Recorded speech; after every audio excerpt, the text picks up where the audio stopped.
오늘 우리에게 주시는 하나님의 말씀 봉독해 올립니다. 베드로전서 5장 5절에서 9절까지 있는 말씀입니다. 젊은 자들아, 이와 같이 장로들에게 순복하고 다 서로 겸손으로 허리를 동이라. 하나님이 교만한 자를 대적하시되 겸손한 자들에게는 은혜를 주시느니라. 그러므로 하나님의 능하신 손 아래서 겸손하라. 때가 되면 너희를 높이시리라. 너희 염려를 다 주께 맡겨 버리라. 이는 저가 너희를 권고하심이니라. 근신하라, 깨어라. 너희 대적 마귀가 우는 사자같이 두루 다니며 삼킬 자를 찾나니 너희는 믿음을 굳게 하여 저를 대적하라. 이는 세상에 있는 너희 형제들도 동일한 고난을 당하는 줄을 알미니라. 아멘. 네.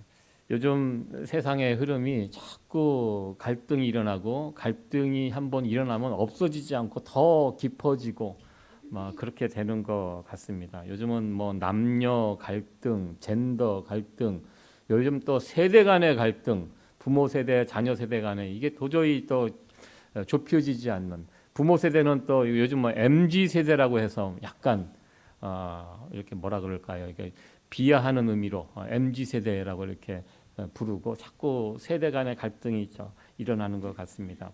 어떤 분은 우리가 살고 있는 이 미국이 내전 중이다라고 심하게 이야기할 정도로, 왜냐하면 공화당과 민주당 최근에 이 투표하는 성향을 보시면 거의 49대 51 싸움입니다. 그러니까 완벽하게 이렇게 지지 않기 때문에 승복하지 않습니다. 그래서 끝까지 싸우고, 최근에 대통령 선거 돌아보시기 바랍니다. 끝까지 그 한 표 한 표 끝까지 다 개표하잖아요. 예, 결판이 잘 나지 않습니다. 그러니까 결판이 나도 승복을 하지 않고 요즘은 이제 서로 치열하게 더 다투고, 다음번 대통령 선거에 한 번 더 그런 일이 벌어지면 이제 미국도 이렇게 실질적인 서로 민주공화 나눠져서 싸우는 그런 나라가 되지 않을까, 그렇게 우려스러운 시선으로 미국의 상황을 보고 있습니다. 참 우리가 살고 있는 세상이 점점 갈등이 회복이 되고 하나가 되고 통일이 되고 이러기보다는 자꾸 갈라지고 분열되고 싸우고, 그 싸움이 점점 더 깊어지고 이런 세상으로 바뀌어가는 것 같습니다. 베드로 사도는 베드로전서의 말씀을 통하여 예수님을 믿는 성도들이 이 세상에서 어떻게 살아가야 할 것인지, 이 부분에 대해서 여러 케이스를 놓고 우리에게 디렉션을 주셨습니다. 그리스도인으로서 왕과 백성, 나라와 국민으로서 어떻게 살아가야 할 것인지, 가정 속에서 부부 관계는 어떻게 세워가야 할 것인지, 가정 속에서 자녀들과의 관계, 상정과 종의 관계, 직장에서 상사와 부하 직원의 관계, 또 교회 안에서, 오늘 이 본문의 말씀이 앞에 있는 말씀은 교회 장로들에게 주신 말씀이고요, 오늘의 말씀은 젊은이들, 그러니까 교회 리더와 성도들의 관계는 어떻게 세워져 가야 하는지, 특별히 그리스도인으로서 이 관계를 어떻게 맺어가야 하는지, 여기에 대한 디렉션을 이렇게 주셨습니다. 사실 우리가 성경 말씀대로 그 디렉션대로 따라 산다면 우리가 속한 가정과 교회와 일터가 천국이 될 수 있을 것입니다. 그러나 하나님께서 주신 이 방법을 외면하고 자신의 욕심에 이끌려, 또 우리 죄성에 이끌려 살아가다 보면 우리가 살고 있는 이 땅이 천국이 아니라 어느새 지옥으로 변해 있는 것을 우리는 보게 됩니다. 베드로 사도는 예수님을 믿는 우리들이 어떻게 우리가 살고 있는 이 세상을 천국으로 만들어 갈 수 있는지, 이 관심을 가지고 여러 디렉션을 주셨습니다.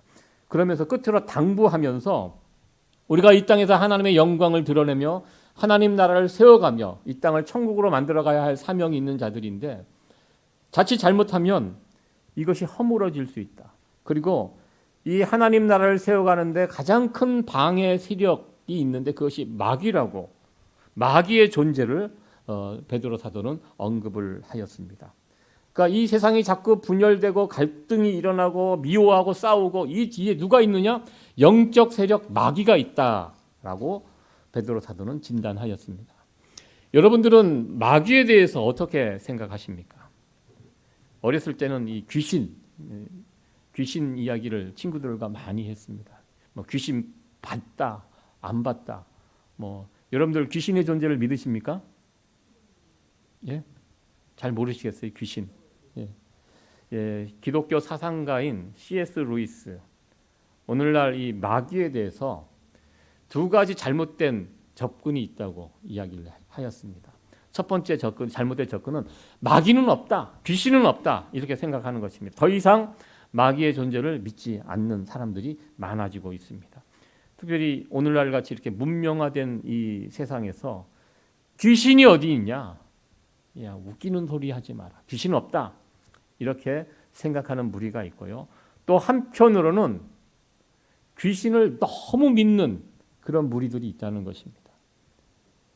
귀신에 집착합니다. 그래서 이 세상에서 일어나는 모든 나쁜 일들 뒤에는 귀신이 있다. 그래서 한국에 귀신론을 주장했던 이단 종파가 있습니다. 그래서 병이 생기고 나쁜 일이 생기고 뭐 집안에 안 좋은 일이 생기면 그것이 다 귀신 때문에 그렇다는 거. 그래서 그 저주를 끊어버려야 된다. 그 저주를 풀지 않으면 예수 믿는 사람도 예외가 없다. 우리가 예수 믿으면요 모든 저주에서 해방이 됩니다. 여러분들 이거 믿으십니까? 예. 예수님 믿으면 예수님 앞에는 마귀 권세 힘 못 씁니다. 그런데 그 귀신론을 주장하는 사람들은요 예수님을 믿어도 이 저주를 무엇인가 일을 해서 끊지 않으면 계속해서 귀신으로부터 공격을 당하고 어려움을 당할 수 있다. 그렇게 믿는 사람들이 있습니다. 그래서 항상 귀신을 무서워하면서 전전긍긍하면서 살아가는 사람들이 있다는 것입니다. 그러니까 이 두 가지 잘못된 견해입니다. 이 귀신을 마귀를 전혀 믿지 않는 것도 문제지만 귀신을 너무 믿는 것도 문제입니다. 그러니까 마귀는요 적당히 믿으셔야 돼요. 너무 거기에 사로잡혀 있으면 이거 아무것도 못합니다. 그렇다면 제일 중요한 것은 성경은 마귀에 대해서 어떻게 말하고 있는가 이 부분을 우리가 찾아보면 됩니다. 분명히 성경은 마귀의 존재를 인정하고 있습니다.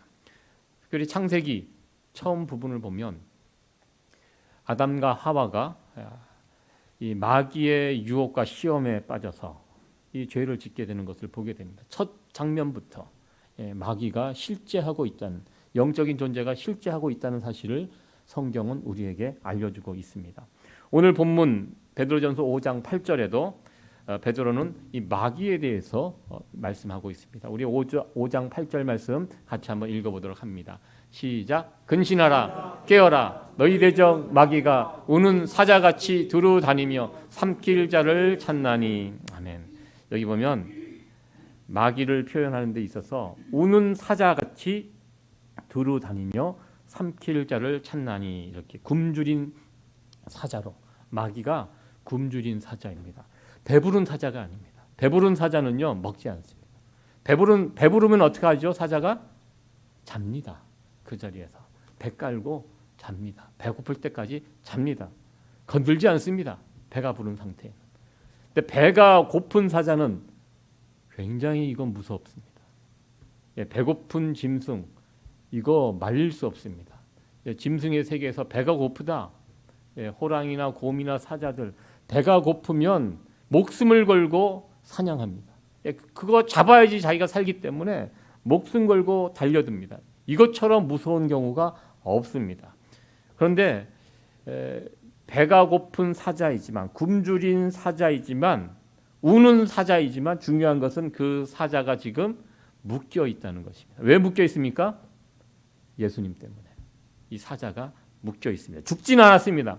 그 끈에 묶여 있습니다. 여러분들 묶여 있는 사자 보신 적 있으십니까? 묶여 있는 사자는 못 보셔서 묶여 있는 개는 보신 적이 있으실 것입니다. 저희들 뭐 이게 집에서 이런 도시에서 키우는 개들은 애완견이죠. 묶지 않아도 괜찮습니다. 그러나 시골에 있는 개들은 보통 집을 지켜야 되는 개이기 때문에 맹견을 키웁니다. 아주 무서운 개를 키웁니다. 저도 예전에 시골에 사는 어느 성도님들 집에 이렇게 신방을 갈 때 저는 개를 무서워하지 않습니다. 그런데 그 집에서 키우는 개는 정말 무섭습니다. 막 차 소리가 나면 막 짖습니다. 막 사자처럼 짖습니다. 그래서 이렇게 가 보면 다행히 묶여 있습니다. 어떤 분은 개를 묶지를 않아요. 우리 개는 순하다고. 예, 짖기만 짖지 자기가 굉장히 순하고 물지 않는다고. 그러면서 풀어놓는 개들도 있는데요. 근데 대부분 그렇게 막 짖는 개들은 줄을 이렇게 묶어 놓습니다. 그래서 가보면 줄이 이렇게 있어요. 그래서 이렇게 제가 그 길로 가면 그 줄이 안 닿을 것 같다. 그러면 이제 그 앞으로 이렇게 지나가면서 그렇게 하는데요. 우는 사자지만 다행히 묶여 있습니다. 그래서 그 선 안으로 들어가지 않으면 괜찮습니다. 문제는 그 선을 넘어가면 잡아 먹힙니다. 마귀의 밥이 된다는 것입니다. 오늘 본문은 누가 이 마귀의 밥이 될 수 있는가? 마귀의 밥이 되는 경우 이 두 가지 예를 우리에게 소개를 해주고 있습니다. 우리가 이 마귀의 밥이 되면 우리가 사는 그곳이 지옥이 됩니다. 우리 예수님 믿는 사람들은요, 날마다 그곳에서 예배드리는 이곳이 하나님의 나라가 되고요, 우리의 가정이 하나님의 나라가 됩니다. 하나님이 통치하는 그곳이 됩니다. 행복하게 살아갑니다. 그런데 우리가 예수를 믿지만 그 선을 넘어가면 마귀의 자칫 잘못하면 마귀의 밥이 되어버리면 그것이 지옥으로 변할 수밖에 없다는 것입니다. 그래서 우리가 오늘 말씀을 통해서 날마다 천국을 살아가야 하는 우리들이 어떻게 지옥에 떨어지지 않도록, 우리가 자칫 잘못하면 마귀의 밥이 될 수 있는데요. 이 두 가지 경우가 어떤 경우인지를 말씀을 통해서 살펴보려고 합니다. 첫 번째, 누가 마귀의 밥이 되는가? 첫 번째, 교만입니다. 교만하다. 어떤 뜻인지 잘 아실 것입니다. 잘난 척하고 뽐내고 자기가 제일로 여기고, 이 교만의 사전적인 의미입니다. 특별히 교만은 우리 하나님께서 가장 싫어하는 죄, 교만이라고 하였습니다. 이 베드로 사도뿐만 아니라 야고보 사도도 하나님께서 교만한 자를 얼마나 싫어하는지, 교만한 자를 대적하신다, 물리치신다, 하나님께서 이렇게 말씀하셨습니다. 대적한다는 것은 정반대편에 서 있는 것입니다. 하나님이 지금 내 편 되셔야 되는데요, 내 편이 되셔야 우리가 살 수 있는데 하나님이 내 편이 아니라 정반대편에서 서 계시다 생각해 보시기 바랍니다. 이거 끔찍한 상황입니다. 어떤 경우? 교만한 자, 하나님께서 대적하시고 물리치신다. 특별히 성경이 말하는 교만이 있습니다. 성경이 말하는 교만은 무엇입니까? 하나님을 무시합니다. 하나님을 가볍게 여기는 자, 이거 교만입니다. 교만의 반대가 무엇입니까? 겸손입니다. 겸손이 무엇입니까? 성경적인 겸손 5장 6절에 있는 말씀입니다. 우리 6절에 있는 말씀 같이 한번 읽어보도록 합니다. 시작. 그러므로 하나님의 능하신 손 아래서 겸손하라. 때가 되면 너희를 높이시리라. 아멘. 하나님의 능하신 손이라고 이렇게 표현하고 있습니다. 겸손이 무엇입니까? 하나님의 능하신 손 안에서 살아가는 인생이, 그것이 겸손입니다. 내 인생이 지금 어디에 있습니까? 하나님 손 안에 있다는 것입니다. 그것을 아는 사람은 겸손해질 수밖에 없습니다. 여러분들 뛰어봐야 벼룩이라는 그런 말을 들어보셨을 것입니다. 아무리 벼룩이 똑똑하고 뛰어나고 자신의 수백 배의 몸을 뛰어 올라가는 능력이 있지만 그것은 벼룩에 불과합니다. 우리 인간이 아무리 재주가 뛰어나고 능력이 많고 대단해도 하나님 보시기에 정말 보잘것없는 존재입니다. 성경이 말하는 겸손은요, 바로 그것을 아는 것입니다. 하나님이 어떤 분인지를 알고 내가 어떤 사람인지를 알게 될 때 거기에 겸손이 나오게 됩니다. 하나님의 손에서 자꾸 벗어나려고 하는 것, 이것이 무엇입니까? 이게 교만입니다. 내 인생의 주인이 나다. 하나님이 아니다. 나다. 내 인생 내 의지대로 살겠다. 이것이 바로 교만입니다. 그리고 그렇게 교만하게 살아가는 자들은 마귀의 밥이 됩니다. 여러분들, 교만한 사람들과 함께 하는 것처럼 괴로운 거 없습니다. 그렇습니다. 저도 어느 모임에 갈 때 누구 참 잘난 척하고 교만한 사람, 정말 자기 잘난 맛에 사는 사람이 있으면 가기가 싫어집니다. 특별히 목사님들 가운데 그런 분들이 가끔 있어요. 그런 모임에 가려고 하면 부담스러워요. 그래서 안 갑니다. 안 가도 되는 모임엔 그냥 안 갑니다. 교만한 사람, 내가 너보다 낫다. 그런 마음은 공동체를 병들게 하고 하나됨을 깨트리게 됩니다. 그러면 가정에서도 예전에 그 가부장적인 그 가정, 남편은 하늘이고 아내는 무엇죠? 땅? 예. 그 요즘 바뀌었죠. 땅이 훨씬 더 비싸다고. 예. 하늘 뭐 갑으로 뭐 따질 수 있겠습니까? 세상이 바뀌었습니다. 예전에는 남자가 그 더 뛰어나다. 그래서 여자들 막 함부로 대하고, 예. 그러면 그 가정이 그렇게 되면 어떻게 됩니까? 가정이 잘 돌아갑니까? 결국 병들고 깨지게 됩니다. 가정의 문제가 다 거기에서부터 시작이 됩니다. 남자가 여자보다 더 낫다. 예.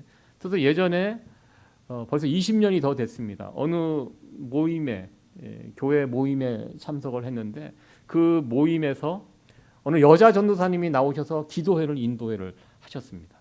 여자 전도사님이 저희 교단 집회였는데요. 여자 전도사님이 앞에 나오셔서 기도회를 인도를 쭉 하셨습니다. 그런데 제 옆에 앉아 있던 저보다 이제 연배가 있었던 목사님인데요.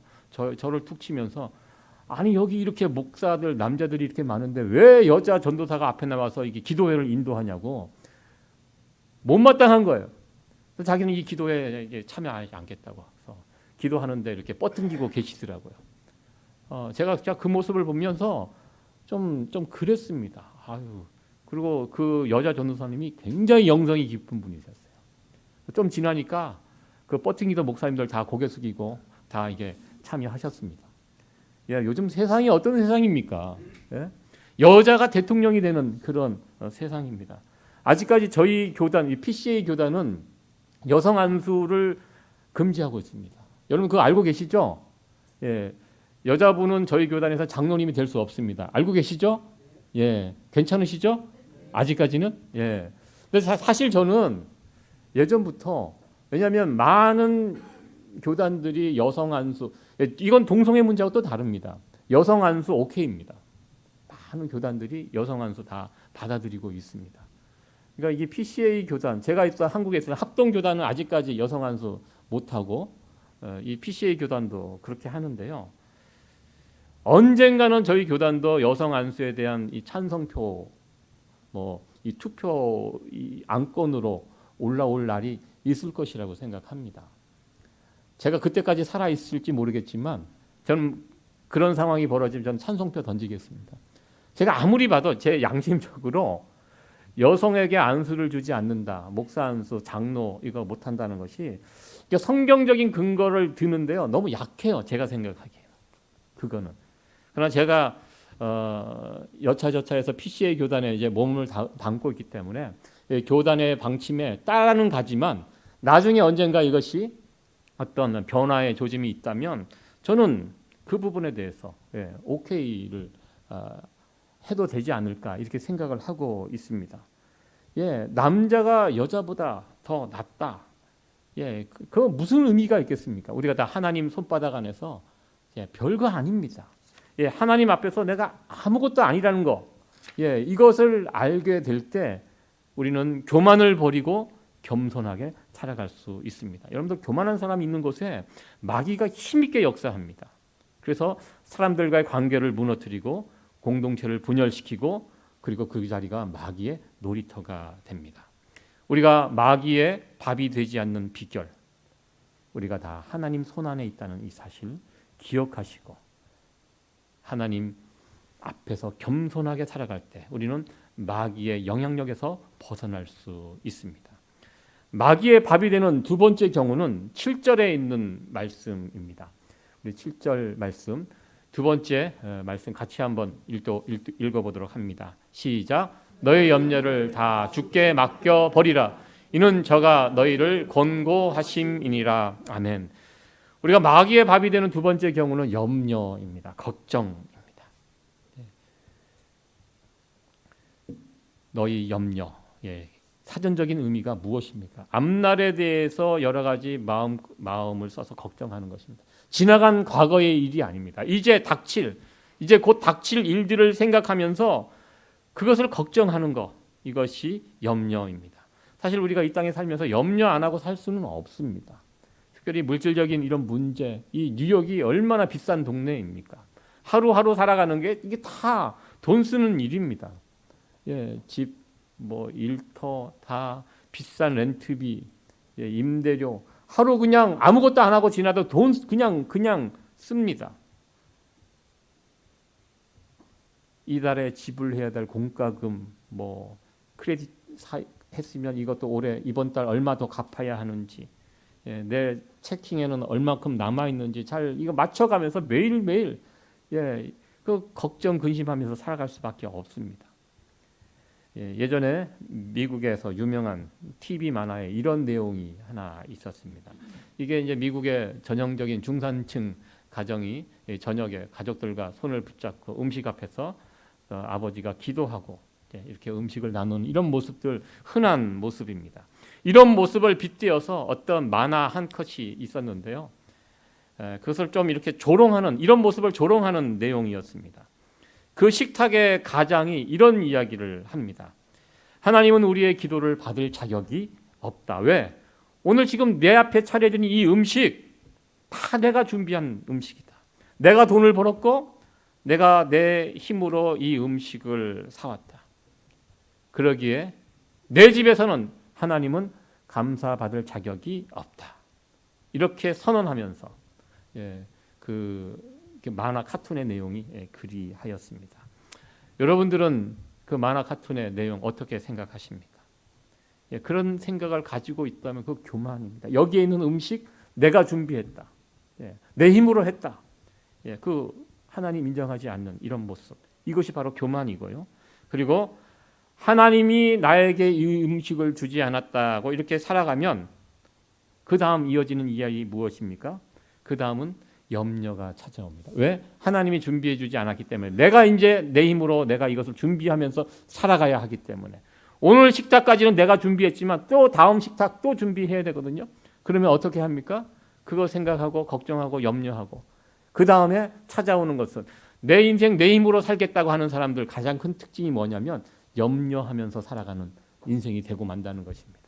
하나님께서 내 인생을 책임지신다, 이 생각을 붙들고 살아가는 사람은요, 어려운 중에도 평강을 누릴 수 있지만 내 인생 내 힘으로 살아간다, 이 생각에 사로잡혀 살아가는 사람들은요, 말은 그렇게 하지만 돌아서면 걱정거리가 얼마나 많이 있습니까? 그 본인이 온전히 다 감당하고 살아가야 합니다. 그렇기 때문에 그런 사람들은 그 누구보다도 염려 걱정이 많은 사람으로 살아갈 수밖에 없습니다. 우리 가운데 염려가 생기면 두 가지 모습이 나타나게 됩니다. 첫 번째 모습은 기쁨이 사라집니다. 걱정하는 사람들은 기뻐할 수가 없습니다. 그리고 두 번째는 이 걱정하는 것은요, 습관이 됩니다. 늘 걱정하게 됩니다. 여기 가도 걱정, 저기 가도 걱정, 이래도 걱정, 저래도 걱정. 무슨 일을 만나도 걱정합니다. 이 습관이 됩니다.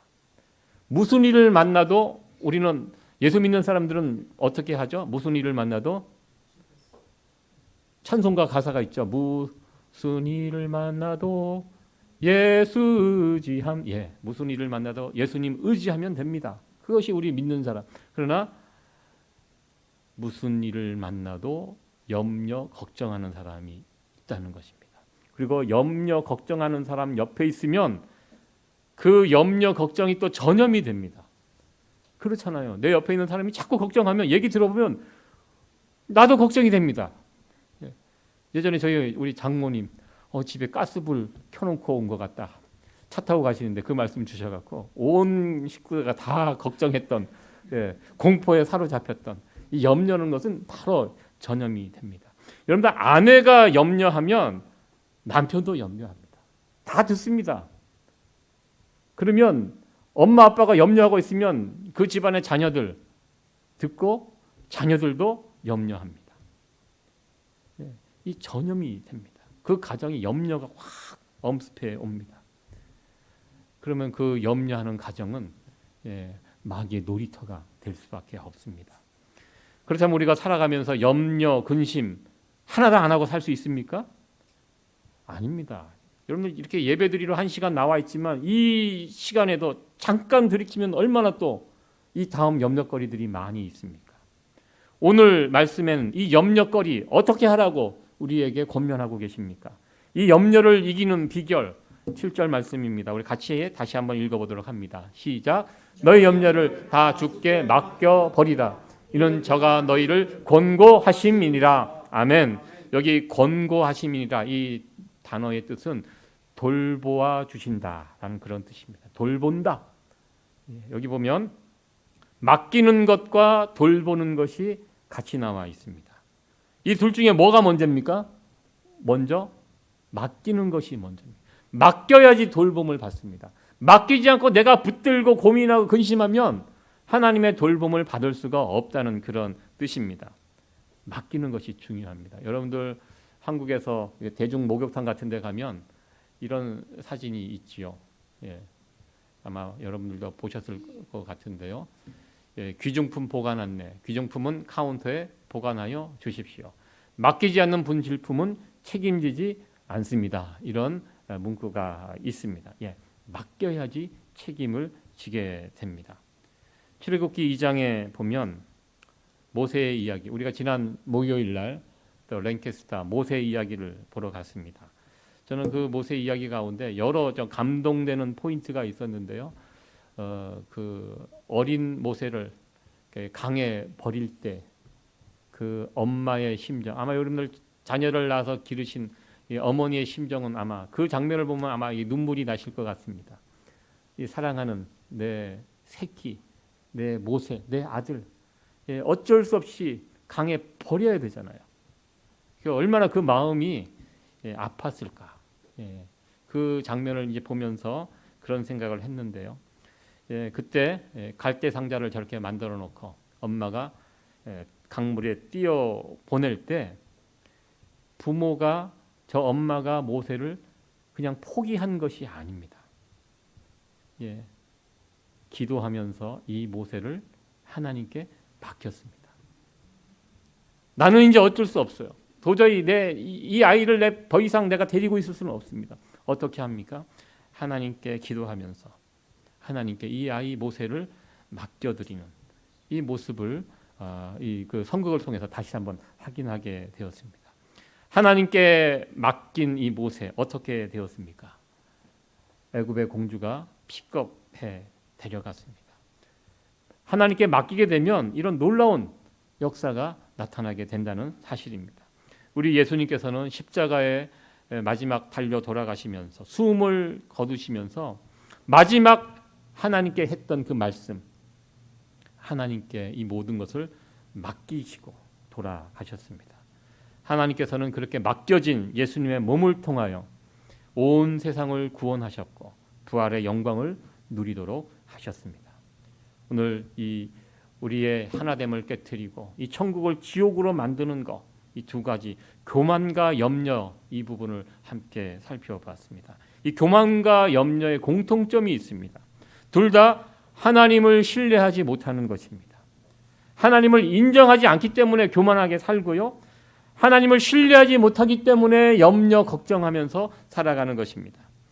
우리가 믿는 하나님은 전능하신 하나님이십니다. 우리를 사랑하시는 그 하나님, 지금까지 나를 인도하셨고 나를 위하여 여러 가지를 공급해 주셨습니다. 그 하나님을 내가 놓쳐버리게 되면요, 우리는 결국 교만한 사람으로, 이 세상 속에서 염려, 걱정하면서 살아가는 사람으로 또 결국 마귀의 먹잇감이 되어서 살아갈 수밖에 없다는 사실을 오늘 말씀을 통해서 다시 한번 확인하게 됩니다. 혹시 여러분들 가운데, 우리들 가운데 교만과 염려의 모습이 있다면 얼른 다시 겸손과 하나님께 맡기는 이런 모습으로 바뀔 수 있는 그런 성도 여러분들 되어지기를 간절히 축원합니다. 나는 그 전능하신 하나님을 지금 신뢰하고 살아가고 있는가? 여러분들, 그리스도인은요 교만하게 살지 않습니다. 진정한 그리스도인이라면 교만하게 살지 않습니다. 진정한 그리스도인은 염려하며 살지 않습니다. 오늘 이 말씀을 같이 한번 선포해 봤으면 좋겠습니다. 그리스도인은 교만하게 살지 않습니다. 그리스도인은 염려하며 살지 않습니다. 같이 한번 해보도록 하겠습니다. 시작. 그리스도인은 교만하게 살지 않습니다. 그리스도인은 염려하며 살지 않습니다. 아멘. 네, 우리가 신앙이 있다면 교만하게 염려하며 살아가지 않습니다. 전능하신 하나님 그 손에 우리의 인생을 맡기시고 염려의 문제들이 다가왔을 때 그 문제를 내가 씨름하지 마시고 먼저 주님께 던져버릴 수 있는 이 귀한 은혜가 저와 여러분께 함께 하기를 간절히 축원합니다.